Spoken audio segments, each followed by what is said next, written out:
Histoire l'amant des oiseaux. Dans une région de campagne où la forêt et la prairie s'efforçaient de savoir laquelle devait être la plus belle, la plaine ouverte, avec son soleil, ses vents et ses fleurs, ou la forêt voisine, avec ses délicieuses promenades crépusculaires et ses repères amoureux, vivait un méchant Manito déguisé en vieil indien.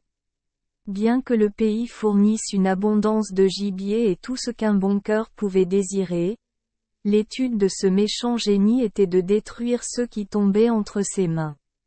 Il utilisait tous ses arts pour attirer les hommes en son pouvoir, dans le but de les tuer. Le pays avait été autrefois très peuplé, mais ce Muji Monedo l'avait tellement éclairci par ses pratiques cruelles, qu'il vivait maintenant presque solitaire dans le désert.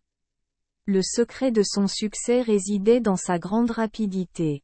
Il avait le pouvoir de prendre la forme de n'importe quelle créature à quatre pattes, et il avait l'habitude de défier ceux qu'il cherchait à détruire, de courir avec lui. Il courait sur un sentier battu qui contournait un grand lac, et il courait toujours autour de ce cercle de manière à ce que le poteau de départ et le poteau de victoire soient les mêmes. Celui qui échoua comme tout le monde, donna sa vie à ce poste. Et bien qu'il courait tous les jours, aucun homme n'a jamais battu ce mauvais génie, car chaque fois qu'il était pressé, il se transformait en renard, en loup, en cerf ou en tout autre animal aux pieds rapides, et était ainsi capable de laisser son concurrent derrière lui. Le pays tout entier craignait ce même Muji Monedo, et pourtant les jeunes gens couraient constamment avec lui, car s'il refusait, il les traitait de lâches, ce qui était un reproche qu'il ne pouvait supporter.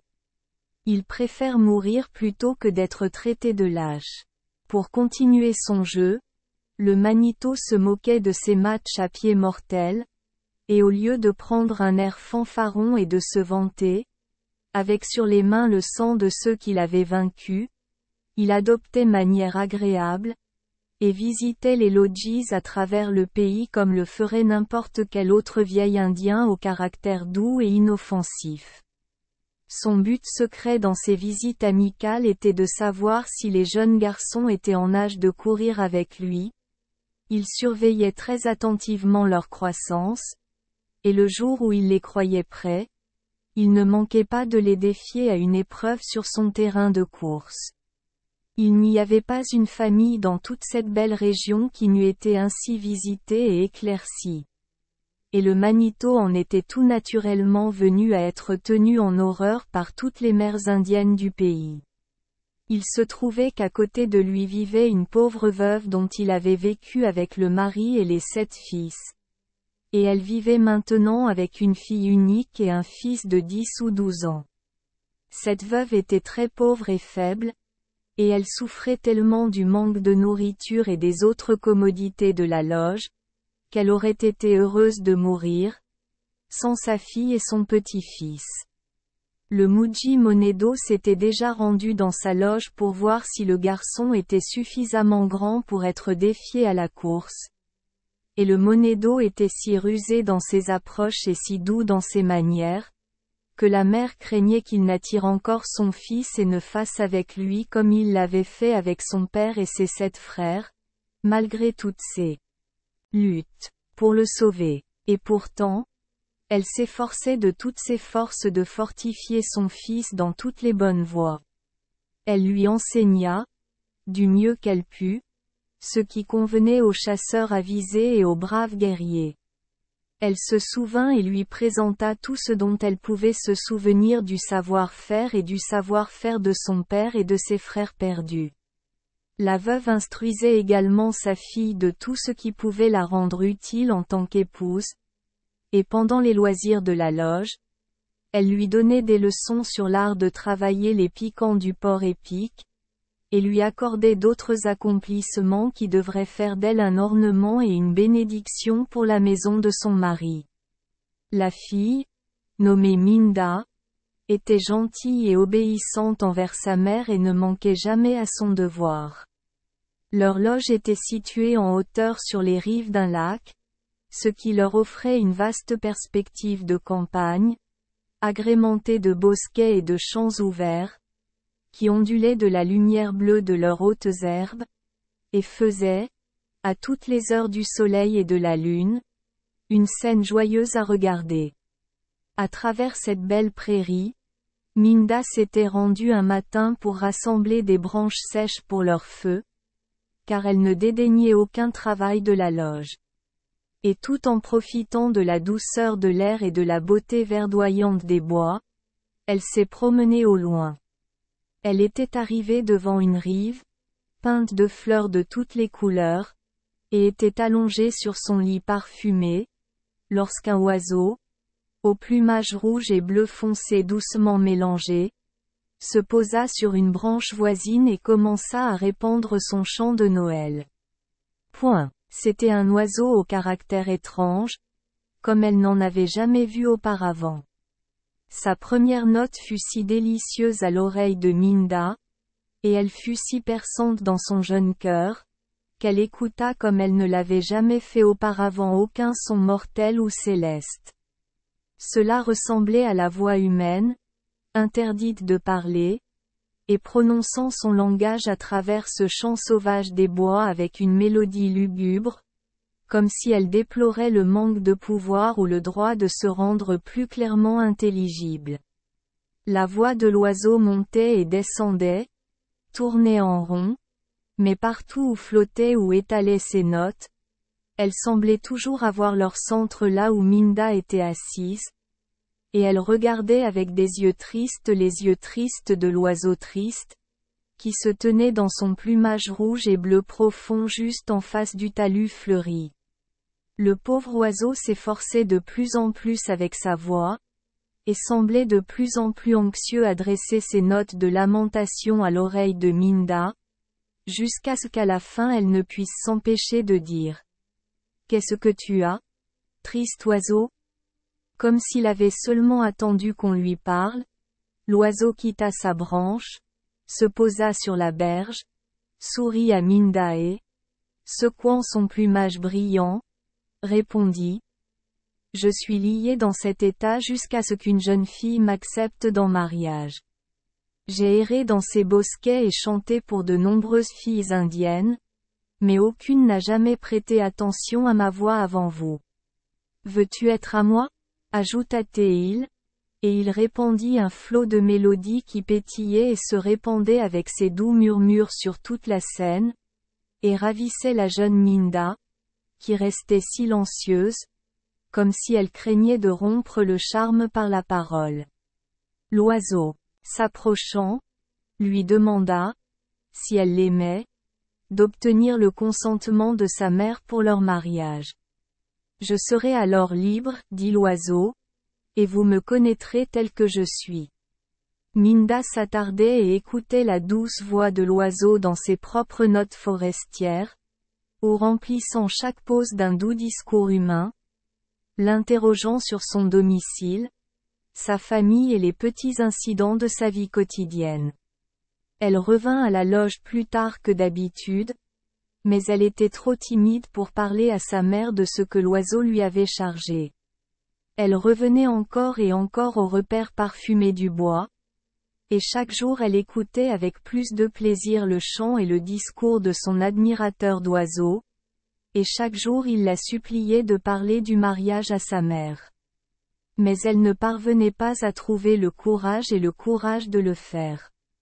À la fin, la veuve commença à soupçonner que le cœur de sa fille était dans le bois, à cause de ses longs retards à revenir et du peu de succès qu'elle avait à rassembler les branches de feu qu'elle cherchait. En réponse aux questions de sa mère, Minda révéla la vérité et fit connaître la demande de son amant. La mère, considérant la solitude et le dénuement de sa petite maison, donna son consentement. La fille, à pas léger, courut porter la nouvelle au bois. L'amateur d'oiseaux l'entendit bien sûr avec délice, voltigeait dans les airs en cercle joyeux et déversait un chant de joie qui faisait vibrer Minda jusqu'au cœur. Il dit qu'il arriverait au lodge au coucher du soleil et s'envola immédiatement, tandis que Minda s'accrochait tendrement à son vol, jusqu'à ce qu'il se perde au loin dans le ciel bleu. Au crépuscule, l'amateur d'oiseaux, dont le nom était Monedoa, apparut à la porte de la loge, en chasseur, avec un panache rouge et un manteau bleu sur les épaules. Il s'adressa à la veuve comme à son amie, et elle lui ordonna de s'asseoir à côté de sa fille, et ils furent considérés comme mari et femme. Tôt le lendemain matin, il demanda l'arc et les flèches à ceux qui avaient été tués par le méchant Manito et partit à la chasse. Dès qu'il fut hors de vue de la loge, il se transforma en oiseau des bois, comme il l'était avant son mariage, et prit son envol dans les airs. Bien que le gibier fût rare dans les environs de la maison de la veuve, Monedoa revint le soir, en tant que chasseur, avec 2 cerfs. C'était sa pratique quotidienne, et la famille de la veuve ne manqua plus jamais de nourriture. On remarqua cependant que Monedoa lui-même mangeait peu et qu'il mangeait une espèce particulière de viande, parfumée au bait, ce qui, avec d'autres circonstances, les convainquit qu'il n'était pas comme le peuple indien qui l'entourait. Quelques jours plus tard, sa belle-mère lui annonça que le Manito viendrait leur rendre visite pour voir comment prospérait le jeune homme, son fils. Monedoa a répondu qu'il devrait s'absenter ce jour-là. Le moment venu, il vola sur un grand arbre qui surplombait la loge et s'y installa au moment où le méchant Manito passait. Le Muji Monedo jeta des regards aigus sur les échafaudages si bien chargés de viande, et aussitôt qu'il fut entré, il dit « Pourquoi? Qui est ce qui vous fournit si abondamment de viande ?» « Personne, répondit-elle. Sauf mon fils. Il commence tout juste à tuer des cerfs. Non. Non. Rétorqua-t-il. Quelqu'un vit avec toi. Kawen? Non en effet, répondit la veuve. Vous ne faites que plaisanter sur ma malheureuse condition. À votre avis? Qui viendrait s'inquiéter de moi? Très bien. Répondit le Manito, j'irai. Mais ce jour-là, je vous rendrai visite de nouveau et je verrai qui est celui qui fournit la viande, et si c'est votre fils ou non. À peine avait-il quitté le pavillon et disparu de la vue que le gendre apparut avec 2 autres cerfs. Lorsqu'on lui fit connaître la conduite du Manito, « Très bien, dit-il, je serai chez moi la prochaine fois pour le voir. » La mère et l'épouse ont exhorté Monedoa à se méfier du Manito. Ils lui firent connaître toutes ses cruautés et l'assurèrent qu'aucun homme ne pourrait échapper à son pouvoir. Peu importe, a déclaré Monedoa. S'il m'invite sur le terrain de course, je ne serai pas en retard. Ce qui suivra pourra lui apprendre, ma mère, à avoir pitié des vaincus, et à ne pas piétiner la veuve et les sans-pères. Lorsque le jour de la visite du Manito arriva, Monedoa dit à sa femme de préparer certains morceaux de viande, qu'il lui montra, ainsi que 2 ou 3 bourgeons de bouleau, qu'il lui demanda de mettre dans la marmite. Point. Il ordonna également que le Manito soit reçu avec hospitalité, comme s'il avait été simplement le vieil Indien au bon cœur qu'il prétendait être. Monedoa s'est ensuite habillé en guerrier, embellissant son visage de teinte rouge, pour montrer qu'il était prêt soit pour la guerre, soit pour la paix. Dès que le Muji Monedo est arrivé, il a regardé cet étrange guerrier qu'il n'avait jamais vu auparavant, mais il dissimula, comme d'habitude, et, avec un rire doux, dit à la veuve, « Ne vous ai-je pas dit que quelqu'un restait avec vous?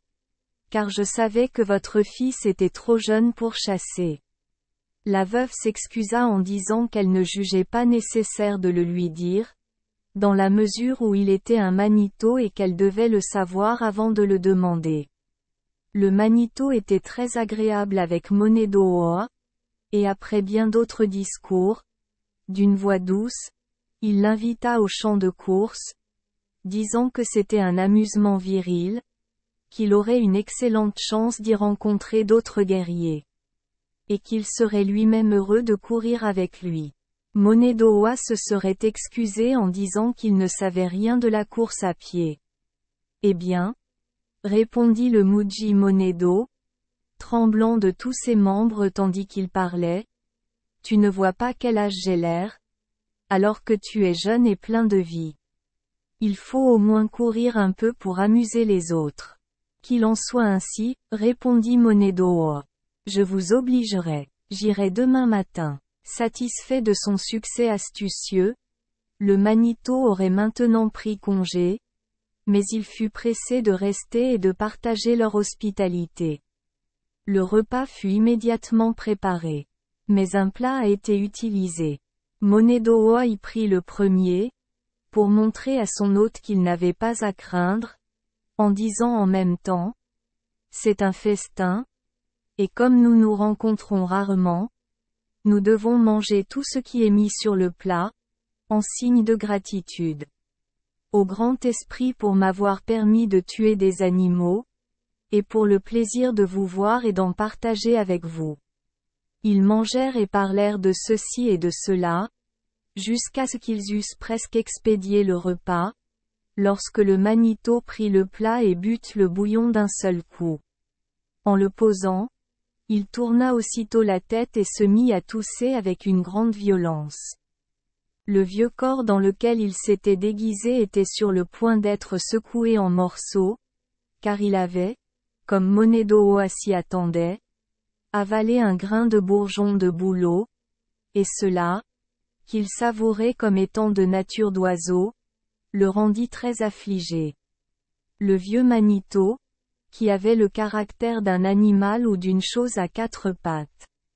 À la fin, sa toux constante le rendit tellement confus qu'il fut obligé de partir en disant, ou plutôt en octant en sortant de la loge, qu'il devrait chercher le jeune homme au terrain de course le matin. Le matin venu, Monedo'oa se levait tôt, huilant ses membres et émaillant sa poitrine et ses bras de rouge et de bleu, ressemblant au plumage dans lequel il était apparu pour la première fois à Minda. Sur son front, il plaça une touffe de plumes des mêmes teintes brillantes. Sur son invitation, sa femme Minda, sa mère et son jeune fils ont accompagné Monedo'oa au champ de course de Manito. La loge du Manito se dressait sur un terrain élevé, et à proximité s'étendait une longue rangée d'autres loges, que l'on disait être possédées par de méchants parents, qui partageaient le butin de sa cruauté. Dès que le jeune chasseur et sa suite approchèrent, les détenus apparurent à la porte de leur loge et crièrent, « Nous sommes visités. » À ce cri, le Muji Monedo sortit et descendit avec ses compagnons jusqu'au poste de départ dans la plaine. De là, on pouvait voir le parcours, serpentant en une longue ceinture autour du lac. Et comme ils étaient tous rassemblés, le vieux Manito se mit à parler de la course, se ceintura et montra le poteau, qui était un pilier de pierre dressé. Mais avant de commencer, dit le Manito, je souhaite qu'il soit compris que lorsque les hommes courent avec moi, je fais un pari et j'attends d'eux qu'ils le respectent. Vie contre vie. Très bien. Qu'il en soit ainsi, répondit Monedo'oa. Nous verrons dont la tête sera écrasée contre la pierre. Nous le ferons, répondit le Muji Monedo. Je suis très vieux, mais je vais essayer de courir. Très bien, répondit encore Monedo'oa. J'espère que nous respecterons tous les deux notre marché. Bien. Dit le vieux Manito. Et en même temps il jeta un regard sournois au jeune chasseur, et leva les yeux au ciel vers l'endroit où se trouvait la colonne de pierre. Je suis prêt, a déclaré Monedo'oa. Le cri de départ fut donné, et ils partirent à grande vitesse, le Manito en tête, et Monedoa se pressant de près. Tandis qu'il s'approchait de lui, le vieux Manito commença à montrer sa puissance, et se transformant en renard, il dépassa facilement le jeune chasseur et s'en alla tranquillement. Monedoa maintenant, avec un regard vers le haut, prit la forme de l'étrange oiseau au plumage rouge et bleu foncé, et d'un seul vol, s'éclairant à une certaine distance devant le Manito, reprit sa forme mortelle. Lorsque le Muji Monedo aperçut son concurrent devant lui, « Oh! Oh !» il s'exclama calme accent aigu, « Cela est étrange !»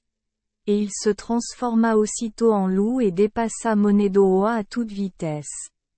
Tandis qu'il galopait, Monedoa entendit un bruit de gorge et il comprit qu'il était encore en détresse à cause du bourgeon de bouleau qu'il avait avalé chez sa belle-mère. Monedoa reprit son envol, et, tirant en l'air, il descendit brusquement avec une grande rapidité et prit le chemin bien en avant du vieux Manito. En dépassant le loup, il lui murmura à l'oreille. « Mon ami, est-ce là la limite de ta vitesse ?» Le Manito commença à être troublé par de mauvais pressentiments, car, en regardant devant lui, il aperçut le jeune chasseur sous sa forme virile, courant à loisir. Le Muji Monedo, voyant la nécessité d'aller plus vite, dépassa maintenant Monedoa sous la forme d'un cerf. Ils étaient maintenant loin du cercle du lac et se rapprochaient rapidement du poteau de départ, lorsque Monedoa, revêtant son plumage rouge et bleu, glissa dans les airs et atterrit sur la piste bien en avance. Pour le rattraper, le vieux Manito prit la forme du buffle, et il s'avança avec de si longs galops qu'il fut de nouveau le premier du parcours. Le buffle était le dernier changement qu'il pouvait opérer, et c'était sous cette forme qu'il avait le plus souvent vaincu.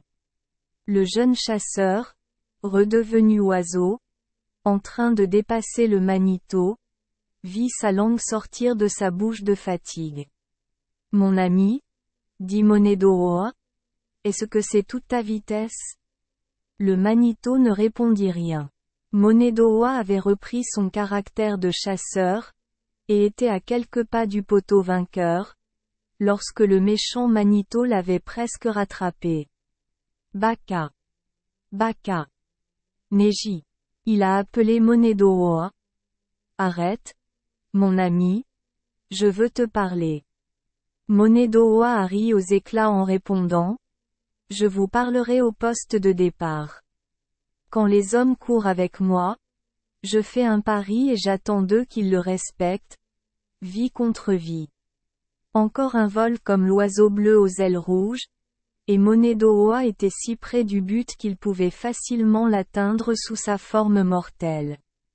Brillant de beauté, son visage s'éclairait comme le ciel, ses bras et sa poitrine teintée luisaient au soleil, et le panache multicolore sur son front ondulait au vent. Monedoa, acclamé par les cris joyeux des siens, a bondi sur le poteau. Le Manito arriva avec la peur sur le visage.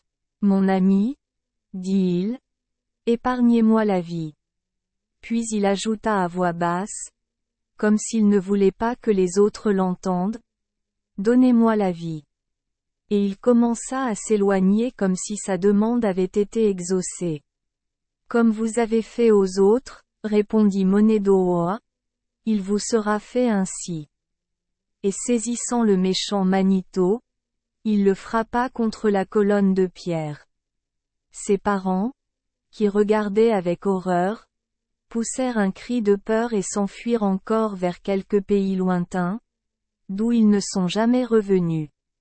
La famille de la veuve quitta les lieux et, lorsqu'ils furent tous sortis en plein champ, ils marchèrent ensemble jusqu'à atteindre la rive odorante et le bois toujours vert, où la fille avait rencontré pour la première fois son amoureux des oiseaux.